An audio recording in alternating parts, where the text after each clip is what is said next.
Greetings, Emergers. We are so excited to be co-creating Emergence 2025 Portals in Time. This will be our fifth Emergence. If you've been with us before, thank you for being us, for co-creating this incredible community full of magical beings. If this is your first time to Emergence, welcome. We're excited for you to join us. I'm going to start with just some kind of general overviews of how we do Emergence. We are a Burning Man inspired event. We are not a official regional burn, in part because we are 21 and over, and also because we tend towards anarchism and don't really like asking people for permission or filling out extra forms. So we do follow the 10 principles and definitely follow the lineage of the Black Rock Desert gathering. The 10 principles, let's see if I can rattle them off real quick. We've got three radicals. We've got radical self-reliance, radical self-expression, and radical inclusion. We've got gifting and decommodification. Those are kind of two that go together because nothing is bought or sold at Emergence. So everything that you experience is a gift. Let's see, we've got leave no trace. So this is a pack it in, pack it out event. We do, however, have compost available. Part of our commitment to civic responsibility and deep LNT want to keep those organic materials out of the landfill as much as possible because they create methane, which is really bad for our global warming situation. So that'll be at Hardcore, which is near Center Camp.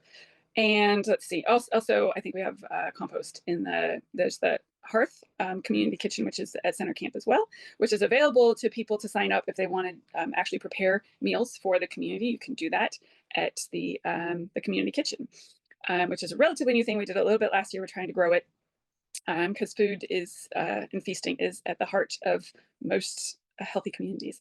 Let's see, so that was LNT. We've got communal effort. Of course, this whole thing doesn't happen without a whole lot of communal effort. That's really the foundation of it. Immediacy, as much as possible, leave your phones in your tents, unless you're using the Dust app or taking a couple photos here and there, but please, for the love of all that is sacred and holy, do not be on social media or reading about the current events. We're trying to create a beautiful cocoon. It's many of us who co-create Emergence think of the whole thing as a ceremony. It is sacred and it is profane. It is frivolous and earnest. It's all the things, but we are co-creating a magical space where we get to experience what it might be like if we were all present for each other in real time and coming together with love and joy and creativity. So immediacy, leave your phones at home, please, or maybe not at home, but don't be on them more than you need to be. Let's see, what else have we got? We've got civic responsibility, and there's always one, and it always changes. What am I forgetting here? Let's see, decommodification, immediacy, participation. It's the obvious one. This is all about participation, all about, to me, the magic of the burn experience and the burn culture is we get to experience what the world could be like if everybody came from what is within them that brings them joy and meaning to share with the world rather than what the system will pay them in US dollars. And the gap between what we get with dollars and what we get when we come from joy is so expansive. It's just crazy. And for me, that has given me so much hope for the future, even in these dark times. I'm not going to say I'm full of hope, but I do have hope. And part of it is because I've gotten to experience firsthand what all of you and me and us together create when we come from a deep sense of love, of being, and joy, and what we can co-create for each other. So those are the 10 principles. We have one, we call it the one rule, but it could also be a principle. It could be the first rule because we do have other rules, but much like Fight Club has its rule, we have our rule, which is don't be the reason we have to make another rule. That we're, this is a 21 and over event. We're all adults here. We come to play, we come to get in touch with our inner joy and our inner child, and nobody here wants to have to be the heavy, have to tell somebody else what to do, and every rule has to be enforced. And so that's not our bag. It's not what we like to do. So please just comport yourself with that in mind. We do have sanctuary, as many burns do, which is volunteers who basically step up to hold the hand either metaphorically or physically, depending on consent, which is also very important in our community. Don't be even hugging, don't be touching people, don't be taking people's photos without asking them first. Consent is very important. to the trust and the sense of safety that gives us the ability, the freedom to be in this kind of container that we're co-creating. Many of us who help organize Emergence really think about the whole event as a sacred ceremony. And that doesn't mean that there's not frivolity and profanity and all the things. But really, we hold this container with a deep reverence. It's why we gift so much of our time and energy to co-creating this. It's more than just a party. Yes, there are some wonderful parties. I think of it as, it's not a festival, but it includes festivals. So we're co-creating something magical together. So back to Sanctuary. If you think you might go through an emotionally challenging time at Emergence, either because you're going through it or because burning is hard for you sometimes, or because you've overindulged in something, it's great to have a buddy that you can go to first before you turn to Sanctuary. It's always a challenge to get enough folks at Sanctuary during some of the critical times. So we just encourage everybody to buddy up and be there for each other. That's not to dissuade you from coming to Sanctuary if you need it, but let's all help each other, help make sure that our Sanctuary volunteers don't get overwhelmed. So that is kind of the high level stuff. And then I'm going to go through some of the more logistics of our event. So first of all, arriving to Emergence can be a little challenging. If you see an address on your ticket, do not use the address. This venue is 6,000 acres. So that address will probably not get you to the 20 acres that is in the middle of that 6,000 acres where we co-create Pangaea or Pangea, however you want to say it. That is the name of the city that we co-create where Emergence happens. You are going to use the coordinates, which are, I believe, on your ticket. Those will be in an email that you'll be receiving with this video link. And ideally, you put this into Google Maps. We've had issues with Apple Maps taking people to the wrong place, even with the coordinates. So use those coordinates, use Google Maps, take a look at it, see if it looks like it's correct. There should be a couple of small lakes. So that's what you want to do to arrive. We don't put a lot of signage out on the highway, in part because we don't want to be alerting local locals or non-locals, folks who don't have a ticket, who might be looky-loos, who might come and try to find us. And so it is called the Woodlands, and there is a Woodlands sign out at the highway on Highway 61. There should be, I think we have a welcome home sign that we put out. So, but that might not be out by the time you get there if you're coming for early entry. When you arrive at the gate, please help our gate volunteers by having already signed the waiver. That is on our website. It is also in the email that will have probably gotten you to this video. And you want to sign the e-waiver. That's going to help everybody speed up the process. You want to have the QR code for your ticket. Ideally, just take a screenshot of it so that regardless of whether you have cell phone access, you've got that at the ready, and have a government issued ID showing that you are at least 21 years old. And note, we do not match the ticket name with the ID, so that's not a problem. Gate hours, Thursday and Friday are 9 a.m. to 10 p.m., Saturday 10 a.m. to 4 p.m., and gate for entry is closed on Sundays. Generally speaking, we don't bar people from leaving. We're not going to kidnap you, but we do ask that if you are leaving after dark to please find somebody, a ranger, come to Hardcore. We would like to be able to guide you out so that we can minimize the risk. If you're planning on leaving right after effigy burn, for example, if you wouldn't mind packing up and actually putting your car near gate or even just outside of gate, that would be helpful. Just trying to minimize the chances of anything going wrong at dark. It gets very dark in that forest. So that's gate. Let me think if there's anything else to do with gate. So that's three things: your ID, your waiver, and your ticket. Those are the things that you need when you arrive at gate. We do have a ranger hotline because we do have cell phone service at our venue. You'll be seeing this as you come in through the gate too, but if you want to make a note of it, the number is, and this number does change every year. So if you've been before, make sure you update it. We don't want to have to pay for the phone number all year long, so we don't do that. It's 843-926-7195. That's 843-926-7195. So there will be a ranger on duty with that phone. We also have a ranger tent that you can come to and find help when you need it. So so we've got the first rule, or the one rule. We also have, unfortunately, a rule that we can't have anybody on or in the water. There are gators in there, and there are suits in our case, Lloyd's of London. So our insurer is very adamant that we can't have folks even on the water. So we ask you to comply with that. And also, please do not rinse any of your dishes as you're cooking. Do not rinse them in the lake. That attracts gators. That makes them associate food with people, which could be really, really horrible. So no rinsing of your plates or anything in the lake. Pets, animals, obviously service animals are fine. We do ask that you let us know ahead of time, just so we can know what's going on. But leave your doggy at home, which makes me very sad because my little girl is gonna have to go to doggy boarding. This is a not rough camping. What's it called? Like there's no amenities here, so you got to bring your own water.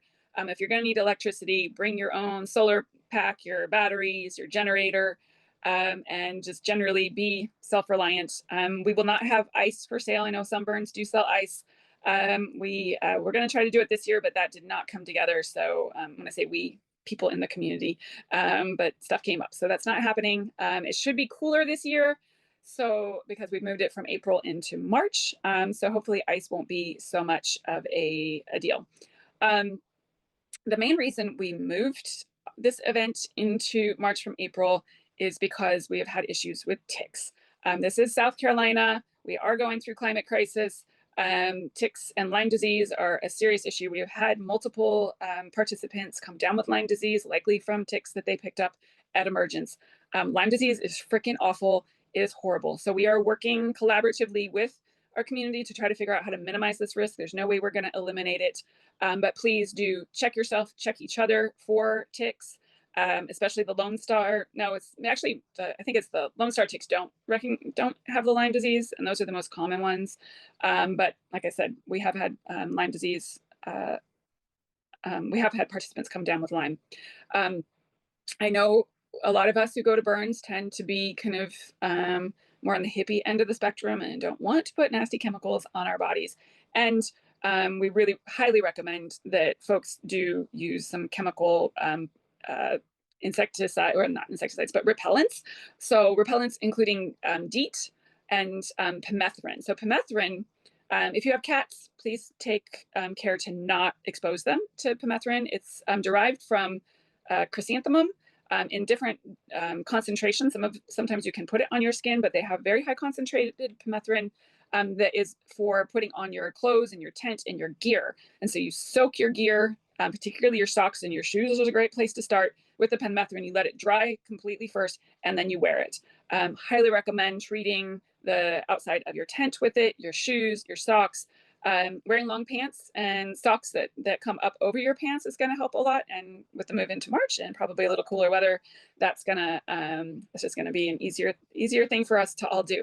So let's work together to use the repellents and the permethrin and keep ourselves healthy, because this is it's not something we want anybody in our community to have to deal with. Other bitey things, mosquitoes and stuff, generally aren't too bad. Other safety issues. Take a look above you before you set up your camp. Does it look like there are rotten branches? Does it look like there is a tree that might fall over? If you're noticing anything dangerous, please let the rangers know or come to the Heartcore tent. We do have folks on site with tools and abilities to deal with those things. We'll try to be vigilant, but widowmakers, falling branches, that stuff is real. We do not want anybody getting hurt, especially if they're not having fun doing it. That would not be fun. As I mentioned, alligators are in the lake. They're probably not going to be too active this time of year given the cold. Fire ants. Fire ants have definitely been a presence at Emergence. Take a look before you set up your camp. If you want help dealing with a fire ant nest that might be in the middle of your camp, particularly if you're a place camp, meaning you have a specific area that you need to inhabit, please come talk to Rangers or Heartcore. We do have some tools at our disposal to help deal with that, particularly gallons of boiling water. Sorry, fire ants, but you kind of ask for it. We fight fire with fire. Generally speaking, our grounds, it is a forest. It's uneven. There are things that you can trip on. Please wear sturdy footwear, use a headlamp at night. There are parts of the venue that will be well lit, others that won't be. So radical self-reliance, bring your flashlight, bring your headlamp. Weather, rain is always possible in South Carolina. So far right now, it looks like it's going to be mostly beautiful, but definitely the possibility of a little rain. So please come prepared for that. Fire. A couple of things, please. No ground fires. Have it in fire pits, have it in barrels, have a 5-gallon bucket or some water or a fire extinguisher nearby. Please don't leave your fire unattended. And most importantly, do not bring firewood from outside into the venue. This is a nature reserve, and the venue owners are very careful about and concerned about introducing pests from other places. So we have had our woodchucks, who are participants, who come out a month before the event and actually prepare huge amounts of firewood for the use of participants. Also, we would ask that if you're using our communal wood, make sure that your fire is open to the community within reason, but the more people we can have around the fires, the more juice we're going to get out of the squeeze of the firewood, and the more fun we're going to have, because that is how burns make magic, is bringing people together. This is in the vein of our violations of our first rule: for the love of all that is precious and holy and beautiful in the world, do not put whippet canisters in your campfire. Yes, that did happen one time, and so I will not name names, but you don't want, so no thank you. So we have burns. We have a Friday night burn that is more of an art burn. It's not like a big conflagration. None of them are big conflagrations, but Friday night, I think it's going to be fairly late, around 11. I'm not entirely sure about that. Our Saturday night effigy burn, I think is usually around 9 o'clock, but it's burn time, so we'll see. And then Sunday, just a little bit after sunset, we do our temple burn. So there will be a need for perimeter volunteers. That's just making sure that people don't get too close to the fire. If you're interested, you'll see in the calendar app there are scheduled times for perimeter training. Fire flow arts. If you are a fire performer, we have some safety meetings that are required before you burn at our event. They're fairly brief, just to make sure that you know what you're doing and know how to do it safely. Those times are in the calendar, but I'm also going to rattle them off here. Let's see, they are at the effigy burn field, and this Thursday at 5:30, Friday at 4 p.m., and Saturday at 4 p.m. So if you want to be spinning fire at Emergence, please attend one of those basically just safety meetings with our awesome conclave leads. Placement. If you have placement and you can find your location on the map, you can go ahead and set up there. If you have any questions at all about where you are, please come and find a placement lead. You should be able to call for one at gate or greeters. Most sites are bigger than the areas requested to accommodate for trees and uneven ground, but we are growing this year quite a bit from last year. And as you may have heard, we sold out, which is makes us all very happy, and that you love us. You really, really love us. And by us, I mean you too, because you're us. So love. So we're asking everybody to just be a little bit flexible. If you have a theme camp that's been placed and you have extra room, and you get word of somebody looking for open camping and you think they look like they could be a fun new friend, please share your space. We are, like I said, we're growing, and we're trying to fit everybody comfortably into the space we have. Just generally be polite to your neighbors. Be mindful of where you're putting your generators and things. Let's see. We are, oh yes, no trampolines. The suits in London say no trampolines. Oh yeah, no. If you've got rebar going into the ground, please make sure you've got the plastic caps covering it. That's very important. Uncovered rebar can be deadly.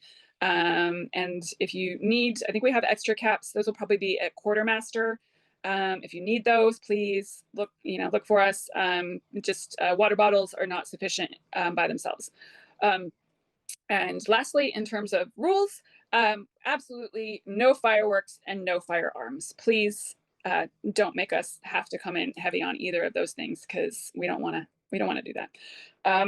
Let's see, we have excuse me, we use the Dust app, which is available on, I think, both Google and Apple. It's a really fabulous app, and I'm forgetting the name of the awesome person who created it, but I'm just giving him an anonymous shout out for creating it and making it available to us and other burns. There'll be a link to that in this email as well. That's got basically the calendar and the map. It'll have some of this key information in it as well.